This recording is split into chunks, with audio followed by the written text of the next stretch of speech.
Hey guys! Welcome back to Learn English Fluently Academy. I'm so glad to have you here today for an incredibly important lesson. Today, we're diving into a topic that could genuinely save lives: emergency situations. Imagine being in a critical situation and not knowing how to ask for help in English. Whether you're traveling, living abroad, or even just practicing your English skills, knowing how to handle emergencies is crucial. Today, I'll guide you through essential vocabulary, phrases, and expressions that can help you communicate clearly and confidently in urgent situations. We'll cover everything from medical emergencies to personal safety scenarios, and I'll provide plenty of examples and practical tips along the way. So grab a notebook, get comfortable, and let's get started. Let's begin with one of the most common types of emergencies: medical situations. Imagine you're not feeling well, or maybe someone around you needs urgent help. In these moments, knowing what to say can make all the difference. If you or someone else is in immediate danger, start with "I need help." This is a quick and direct way to grab attention. You can also say, "Please help me." When you're in a crowd or a busy area, speaking loudly and clearly can make sure someone hears you. If the situation is severe and you need medical professionals, you might say, "Call an ambulance." An ambulance is a vehicle equipped to provide emergency care and transport you to the hospital. In many countries, including the US and Canada, you can dial 911. However, emergency numbers vary around the world, so it's always helpful to know the local number when you're in that country. If you're in a public space and need immediate assistance, "Is there a doctor here?" This is a great phrase to use in crowded places like airports, malls, or large events. There's often a chance that a medical professional might be nearby and can help you until the ambulance arrives. Or you could say, "I need a doctor." This phrase is more direct and urgent.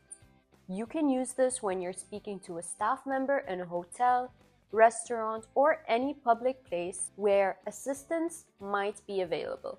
Sometimes describing how you feel can help others understand the urgency of the situation. You could say, "I feel dizzy."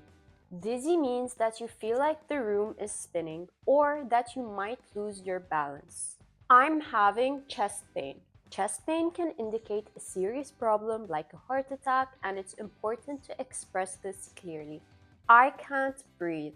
If you're having difficulty breathing, this phrase immediately signals an emergency.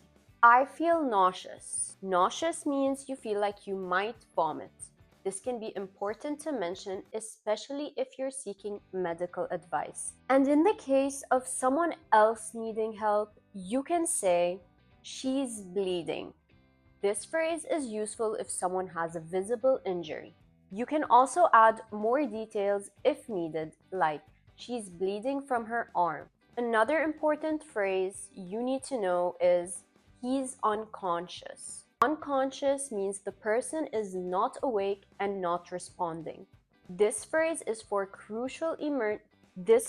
crucial for emergency services to understand the seriousness of the situation.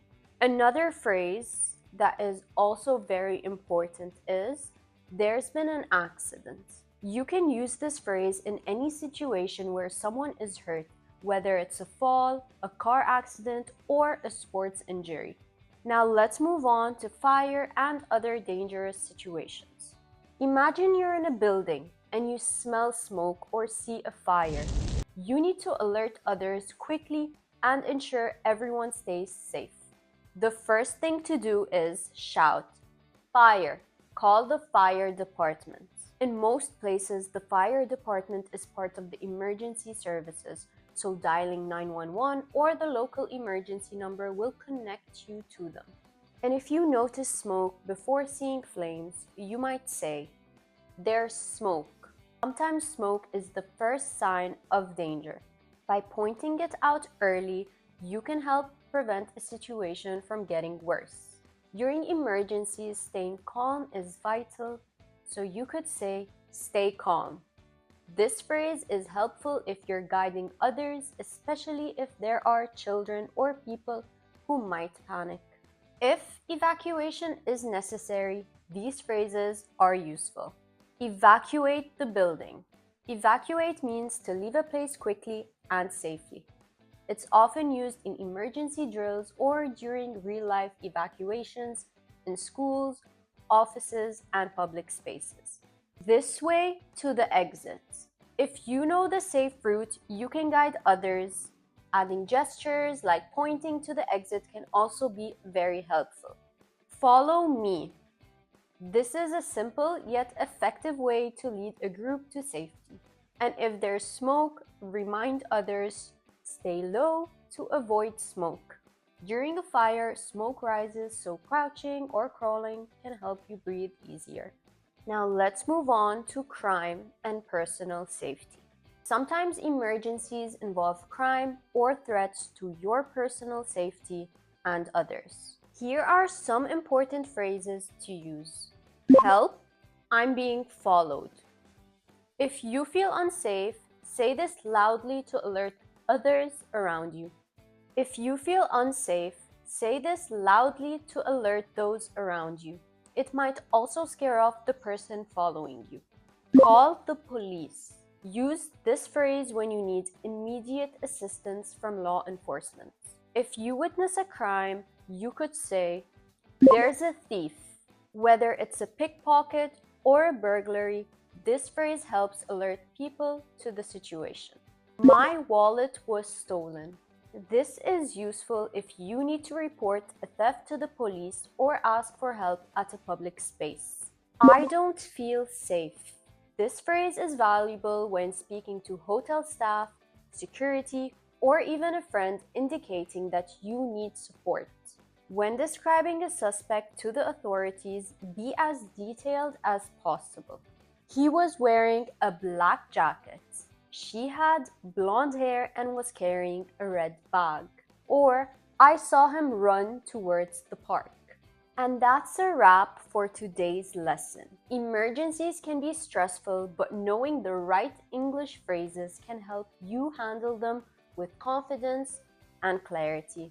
Whether you find yourself in a medical emergency, a dangerous situation, or simply need to ask for help, having the right words at your fingerprints can truly make a difference. Remember, the key is not just to memorize these phrases, but to practice them until they feel natural.